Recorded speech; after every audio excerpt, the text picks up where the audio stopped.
செய்திகள். வணக்கம். ஐடமில் எஃப்எம்மின் மதிய நேர பிரதான செய்தி அறிக்கை. செய்திகளோடு இணையும் நான் வினுஜா பிரதாப்.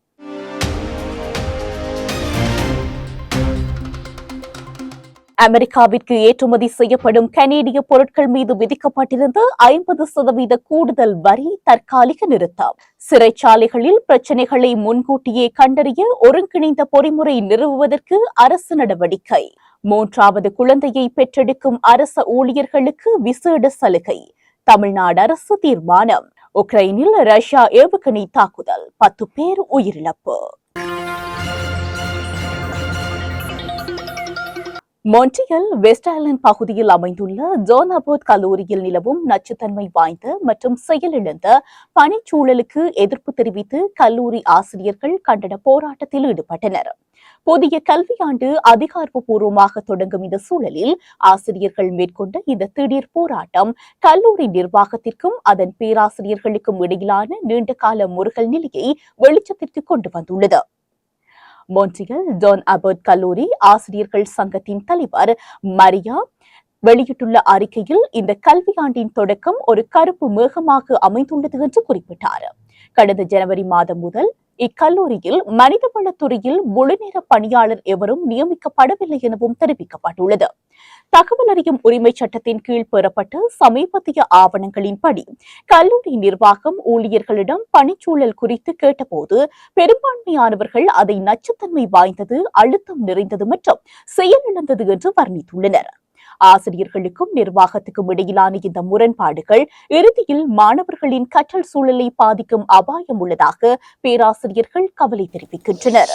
மொன்ட்ரியல் நகர வீதிகளில் திடீரென அதிகரித்துள்ள வீதி குழிகள் காரணமாக வாகன சாரதிகள் பெரும் அசௌகரியங்களை எதிர்கொண்டு வரும் நிலையில் மொன்ட்ரியல் நகரத்தின் மேயர் ஜொராயா மார்டினஸ் ஃபெராரோவின் சொந்த வாகனமும் குழியில் சிக்கி சேதமடைந்துள்ளது. நகரத்தின் வீதி நிலைமைகளை பேரழிவு என அவர் குறிப்பிட்ட சில மணித்தியாலங்களிலேயே மொன்ட்ரியல் மேயரின் வாகனமும் இந்த நிலைக்கு தள்ளப்பட்டுள்ளது. குறித்த வாகனம் மொன்ட்ரியலின் நொட்டர்டாம் வீதியில் பயணித்துக் கொண்டிருந்த போது இந்த சம்பவம் இடம்பெற்றுள்ளது. அந்த வாகனத்தின் 2 டயர்களும் வீதியின் குழிக்குள் விழுந்து வெடித்த நிலையில் இழுவை வாகனம் மூலம் வாகனம் அகற்றப்பட்டது. இந்த நிலையில் மொன்ட்ரியல் வீதிகளின் சாரதிகள் சந்திக்கும் அவஸ்தையை நான் நேரடியாக உணர்ந்து கொண்டேன் என்று மொன்ட்ரியல் நகரத்தின் மேயர் சொராயா மார்டினஸ் ஃபெராரோ தனது சமூக வலைதள பதிவில் தெரிவித்துள்ளார். அத்துடன் மொன்ட்ரியல் நகரின் வீதி பிரச்சினைகளுக்கு உடனடியாக தீர்வு காண்பதற்கான நடவடிக்கைகள் எடுக்கப்படும் என அவர் உறுதியளித்துள்ளார். அமெரிக்காவிற்கு ஏற்றுமதி செய்யப்படும் குறிப்பிடப்பட்ட கனேடிய பொருட்கள் மீது விதிக்கப்பட்டிருந்த 50% புதிய கூடுதல் வரியை 3 நாட்களுக்கு தற்காலிகமாக நிறுத்தி வைப்பதாக அமெரிக்க அதிபர் டொனால்ட் ட்ரம்ப் அறிவித்துள்ளார். வரிகள் நடைமுறைக்கு வர 2 மணி நேரத்திற்கும் குறைவான காலமே இருந்த பின்னணியில் இரு நாடுகளுக்கும் இடையே புதிய வர்த்தக உடன்பாடு எட்டப்பட்டுள்ளதை அடுத்து இந்த முடிவு எடுக்கப்பட்டுள்ளது. கனடாவுடனான வர்த்தக பேச்சுவார்த்தைகளில் முன்னேற்றம் ஏற்பட்டுள்ளதை உறுதிப்படுத்தியுள்ள பிரதமர் மார்கானி ஆவணங்கள் இறுதி செய்யப்படும் வரை இந்த வரி விதிப்பை ஒத்திவைக்க அமெரிக்க நிர்வாகம் ஒப்புக்கொண்டுள்ளதாக தெரிவித்துள்ளார். இதேவேளை அமெரிக்காவுக்கும் கனடாவுக்கும் இடையிலான வர்த்தக பேச்சுவார்த்தையில் அமெரிக்காவின் தற்போதைய முன்மொழிவுகள் போதுமானதாக இல்லை என கனேடிய தரப்பு அதிருப்தி வெளியிட்டுள்ளது. கனேடிய உற்பத்திகள் மீதான புதிய 50% வரியை முற்றிலும் ரத்து செய்வதோடு மட்டுமல்லாமல் இரும்பு, அலுமினியம் மற்றும் வாகனத்துறைகள் மீது அமெரிக்கா ஏற்கனவே விதித்துள்ள பிற வரிகளையும் குறைக்க வேண்டும் என கனடா வலியுறுத்துகிறது. டொனால்ட் ட்ரம்பினால் விதிக்கப்பட்ட இந்த புதிய வரிகள் அமலுக்கு வந்தால் இரு நாட்டு வணிகங்களும் நுகர்வோருக்கு மிகவும் கடுமையான இழப்புகளை சந்திக்க நேரிடும் என அமெரிக்க வர்த்தக சபை எச்சரித்துள்ளது. கூடுதல் வரிகள் இரு நாட்டு பொருளாதாரத்தையும் பாதிப்பதுடன் அமெரிக்க குடும்பங்களின் வாழ்க்கை செலவை அதிகரிக்கும். மேலும் வர்த்தகத்தை சார்ந்துள்ள சுமார் 1.3 கோடி அமெரிக்க வேலைவாய்ப்புகளுக்கு ஆபத்தை ஏற்படுத்தும் என அமெரிக்க வர்த்தக சபையின் மூத்த துணைத் தலைவர் நீல் ஹெரிங்டன் தெரிவித்துள்ளமை குறிப்பிடத்தக்கது. காலிஸ்தான் தனிநாடு கோரிக்கையை முன்னெடுத்து வரும் முக்கிய சீக்கிய செயற்பாட்டாளரான இந்திரஜித் சிங் கோசலின் உயிருக்கு ஆபத்து இருப்பதாக மத்திய போலீசார் மீண்டும் எழுத்துப்பூர்வ எச்சரிக்கை கடிதத்தை வழங்கியுள்ளனர். இந்திய அரசாங்கத்தின் வெளிநாட்டு தலையீடுகள் மற்றும் அச்சுறுத்தல்கள் தணிக்கப்பட்டு விட்டதாக பிரதமர் மார்கானி தலைமையிலான அரசு கூறி வரும் நிலையில் இந்த நடவடிக்கை அரசின் கூற்றை கேள்விக்குள்ளாக்கியுள்ளது. காலிஸ்தான் பொது வாக்கெடுப்பு பிரச்சாரத்தின் தலைவராக செயற்பட்டு வரும் இந்திரஜித் சிங் கோசல் ஒன்டாரியோவின் ஹெல்டான் பகுதியில் வைத்து கடந்த 14ஆம் தேதி அன்று இந்த எச்சரிக்கை கடிதத்தை பெற்றதாக உறுதிப்படுத்தியுள்ளார். 2023 படுகொலை செய்யப்பட்ட ஹர்தீப் சிங் நிஜாரை தொடர்ந்து கோசல் இந்த அமைப்பின் பிரதான பொறுப்பை ஏற்றுக்கொண்டார் என்பது குறிப்பிடத்தக்கது.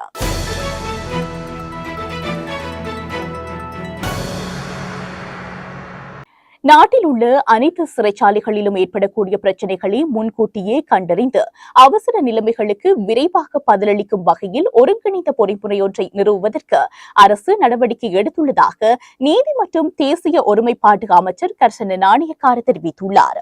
களுத்துறை சிறைச்சாலையில் இன்று நடைபெற்ற கலந்துரையாடலின் போது அமைச்சர் இதனை தெரிவித்தார். சிறைச்சாலை நெருக்கடிகளை முன்கூட்டியே அடையாளம் காண்பதுடன் கைதிகளின் நலன்புரி மற்றும் மனித உரிமைகளை உறுதி செய்வதே இதன் முதன்மை நோக்கமாகும்.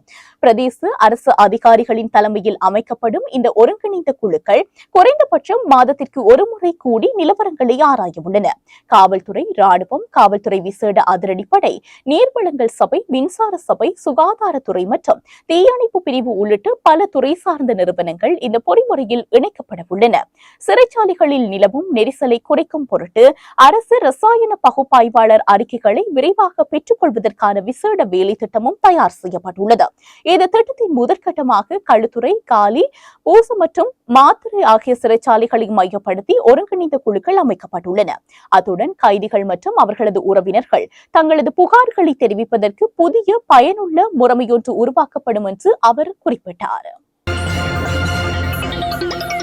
3வது குழந்தையை பெற்றெடுக்கும் பெண் அரச ஊழியர்களுக்கான மகப்பேறு விடுமுறை காலத்தை 365 நாட்கள் வரை நீடிக்க தமிழ்நாடு அரசு முடிவு செய்துள்ளது. தற்போதுள்ள நடைமுறையின்படி 3வது குழந்தைக்கு 12 வாரங்கள் மட்டுமே மகப்பேறு விடுமுறை வழங்கப்பட்டு வரும் நிலையில் புதிய முடிவின் மூலம் அது 365 நாட்களாக அதிகரிக்கப்பட உள்ளது. சட்டப்பேரவையில் மனிதவள முகாமைத்துவத்துறை தொடர்பான மானிய கோரிக்கையை தாக்கல் செய்து உரையாற்றிய அமைச்சர் டி சரத்குமார் இந்த தகவலை தெரிவித்தார். தற்போது தமிழ்நாட்டில் அரசு பணியில் உள்ள திருமணமான பெண்களுக்கு 2 குழந்தைகளுக்கு குறைவாக இருக்கும் பட்சத்தில் 365 நாட்கள் மகப்பேறு விடுமுறை வழங்கப்படுகிறது. 2 அல்லது அதற்கு மேற்பட்ட குழந்தைகள் உள்ள பெண்களுக்கு 12 வாரங்கள் மட்டுமே விடுமுறை அளிக்கப்பட்டு வருகிறது. இந்த நிலையில் புதிய தீர்மானத்தின் கீழ் 3வது குழந்தையை பெற்றெடுக்கும் பெண் அரசு ஊழியர்களுக்கு 1 வருட மகப்பேறு விடுமுறை கிடைக்கப்படும். சமூக நலன் மற்றும் பெண்கள் மேம்பாட்டை முன்னிறுத்தி தமிழக அரசு செயற்படுத்தி வரும் கொள்கைகளின் ஒரு பகுதியாக இந்த தீர்மானம் எடுக்கப்பட்டுள்ளதாக அமைச்சர் தனது உரையில் குறிப்பிட்டுள்ளார். வடகிழக்கு உக்ரைனின் கார்கிவ் பிராந்தியத்தில் உள்ள வெசுன்கி கிராமத்தில் மீது ரஷ்யா நடத்திய ஏவுகணை தாக்குதலில் 10 பேர் உயிரிழந்ததுடன் மேலும் 8 பேர் காயமடைந்துள்ளனர். தாக்குதலில் வீடுகள் மற்றும் வர்த்தக நிலையங்கள் உள்ளிட்ட பல கட்டிடங்கள் சேதமடைந்துள்ளன. சம்பவம் தொடர்பில் கருத்து தெரிவித்த உக்ரைன் ஜனாதிபதி விளாடிமிர் செலன்ஸ்கி பொதுமக்கள் மீது ரஷ்ய படைகள் கொடூர தாக்குதல்களை நடத்தி வருவதாகவும் குறித்த தாக்குதல்களுக்கு பதிலடி வழங்கப்படும் என்றும் எச்சரித்துள்ளார். இதுக்கிடையில் மாஸ்கோ உள்ளிட்ட ரஷ்யாவின் பல்வேறு பகுதிகளை இலக்கு வைத்து உக்ரைன் சுமார் 800 ட்ரோன்களை ஏவியதாக தெரிவிக்கப்படுகிறது. அவற்றில் 791 ட்ரோன்கள் இடைமறித்து அளிக்கப்பட்டதாக ரஷ்ய பாதுகாப்பு அமைச்சு தெரிவித்துள்ளது. மாஸ்கோவை நோக்கி மட்டும் 600க்கும் மேற்பட்ட ட்ரோன்கள் ஏவப்பட்டதாகவும் அவற்றில் 180 ட்ரோன்கள் சுட்டு வீழ்த்தப்பட்டதாகவும் மாஸ்கோ மேயர் தெரிவித்தார். இந்த தாக்குதல்களில் பலர் காயமடைந்ததுடன் சில கட்டிடங்கள் சேதம் கண்டுள்ளன.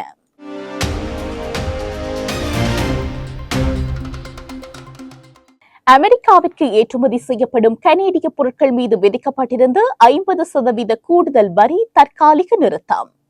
சிறைச்சாலைகளில் பிரச்சினைகளை முன்கூட்டியே கண்டறிய ஒருங்கிணைந்த பொறிமுறை நிறுவுவதற்கு அரசாங்கம் நடவடிக்கை. 3வது குழந்தையை பெற்றெடுக்கும் அரச ஊழியர்களுக்கு விசேட சலுகை தமிழ்நாடு அரசு தீர்மானம். உக்ரைனில் ரஷ்ய ஏவுகணை தாக்குதல் 10 பேர் உயிரிழப்பு. இத்துடன் ஐடமில் எஃப்எம்மின் மதிய நேர பிரதான செய்தி அறிக்கை நிறைவு பெற்றது. நமது அடுத்த பிரதான செய்தி அறிக்கையை மாலை 6 மணிக்கு எதிர்பாருங்கள். வணக்கம்.